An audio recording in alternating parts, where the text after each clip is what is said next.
Lovely audience, কি অবস্থা সবার? সবাই কেমন আছেন? আলহামদুলিল্লাহ, আমরা তো খুব ভালো আছি। পরিবারের সবার সাথে অনেক মজা করে আনন্দের সাথে ঈদ উদযাপন করছি।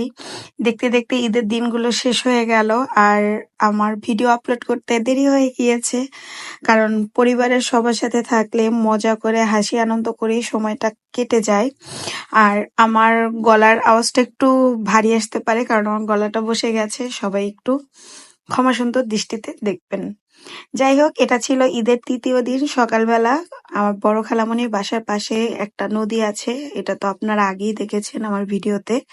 তো সকালবেলা হলো বাচ্চারা নাস্তা টাস্তা করে আর বাসায় থাকবে না, এই জন্য আমি আর আরিশার পাপা, আরিশা আলিজা আর সাথে ফাতিরকে নিয়ে আমরা একটু নদীর পাড়ে এসেছিলাম। আর স্বাভাবিক বাচ্চারা খোলা জায়গা পেলে যে পরিমাণের আনন্দ পায়, যেটা বদ্ধ জায়গা থাকলে কখনোই হয় না। তো ওরা এখানে লাটিম কিনে এনেছিল, আর সেটা দিয়ে খেলছিল, লাফালাফি করছিল, অনেক মজাই করছিল ওরা। তো এটা করতে করতেই তাদের অনেক শখ জাগলো যে তারা নদীতে গোসল করবে। তো নদীতে গোসল করানো তো পসিবল না, পরে আমরা এখানে বসে প্ল্যান করলাম যে ঠিক আছে, তোমরা যেহেতু চাচ্ছ, আমরা সবাই মিলে নৌকা করে নদীতে ঘুরতে যাব বিকালে। তো এই জন্য হলো ওরা খুব খুশি হয়ে গিয়েছিল। এরপরে আর এখান থেকে আসবে না, তারা আরো এখানে অনেকক্ষণ সময় থাকবে। তো অনেক কষ্ট করে তাদেরকে রাজি করিয়ে বললাম যে চলো, আমরা তো বিকালে আসবোই, তো এখন চলে যাই।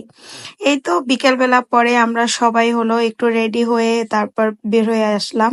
আর যেহেতু আমরা অনেক মানুষ, সবাই মিলে দেখা যায় টাইমলি বের হওয়াটাও পসিবল হয় না। দেখা যায় কেউ রেডি হয়েছে, কেউ হচ্ছে, আবার যেহেতু সবার সাথে বাচ্চা কাচ্চা আছে, তো সময়টা লেগেই যায়। আমাদের বের হতে প্রায় 5টা, সোয়া 5টা বেজে গিয়েছিল, মানে একদম সন্ধ্যার আগে আগে মুহূর্তে আমরা বের হয়েছিলাম।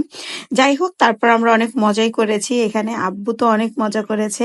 এই তো সবাই মিলে আমরা যাচ্ছিলাম, মামি হাই দিল, আরিশার বাবা। তো এখানে সবাই ছিল, শুধু মামা আর বড় খালামণি আসেনি, কারণ আহ বাসায় হলো সানাব ঘুমাচ্ছিল, সানজিপুপুর বেবি, এই জন্য। আর এই যে 3জন, আরিশা আলিজা আর ফাতির, এরা একটুও ভয় পাচ্ছিল না। কি লাফালাফি ঝাপাঝাপি যে তারা এখানে করেছে, মাশাল্লাহ অনেক মজা করেছে ওরা। তো সবাই মিলে এখানে বসে খাওয়া দাওয়া হচ্ছিল। আহাদ অনেকগুলো চিপস, তারপর হলো গিয়ে পানি, চানাচুর, এই ধরনের স্ন্যাক জাতীয় খাবার নিয়ে নিয়েছিল। তো সবাই সেটাই খাচ্ছিল, আর আমি একটু সুযোগ পেয়ে আম্মুর সাথে ভিডিও করে নিয়েছি, কারণ আম্মুকে কাছে পাওয়া খুব কম হয়, তাই যতটুকু সময় পারি, যখনই পারি একটু ভিডিও করে রেখে দেই। তো এই তো এরপরে আমরা খুব সুন্দর একটা সময় কাটালাম, সবাই অনেক অনেক অনেক ছবি তুলেছি, ভিডিও করেছি। এই দেখেন আমার 2 কন্যা, তারা হলো নৌকার ভিতরেও তাদের নাচানাচি লাফালাফি চলতেই থাকে কন্টিনিউ, তাদের লাফালাফি ঝাপাঝাপি আর শেষ হয় না। পরে আমিও একটু এখানে বসে কিছু ভিডিও বানিয়ে নিয়েছি, কি করব, যেহেতু কন্টেন্ট ক্রিয়েট করতে হয়, সুযোগের সদ্ব্যবহার তো করতে হবে, তাই না? যাই হোক, মজা করলাম। এই দেখেন আমার মেয়ে আর তার মামার দুষ্টামি। এরা মামা পেলে আর কিছুই দরকার হয় না তাদের মামা হলো এরকমের, ভাগ্নিদের পেয়ে গেলে আর কাউকে প্রয়োজন হয় না। যাই হোক, আমরা অনেক সুন্দর একটা সময় কাটিয়েছি পরিবারের সবার সাথে।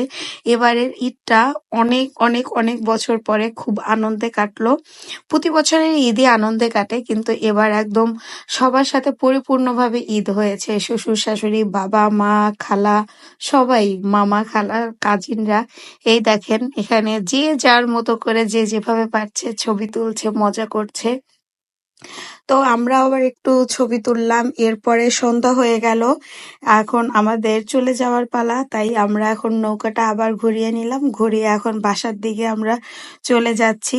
তো সবাই ভালো থাকেন, আর আমার ভিডিওগুলো কেমন লাগছে অবশ্যই কমেন্ট করে জানাবেন। আপনাদের ঈদ কেমন কাটলো, কি রকম মজা করলেন, সবকিছুই কমেন্ট করে জানাবেন।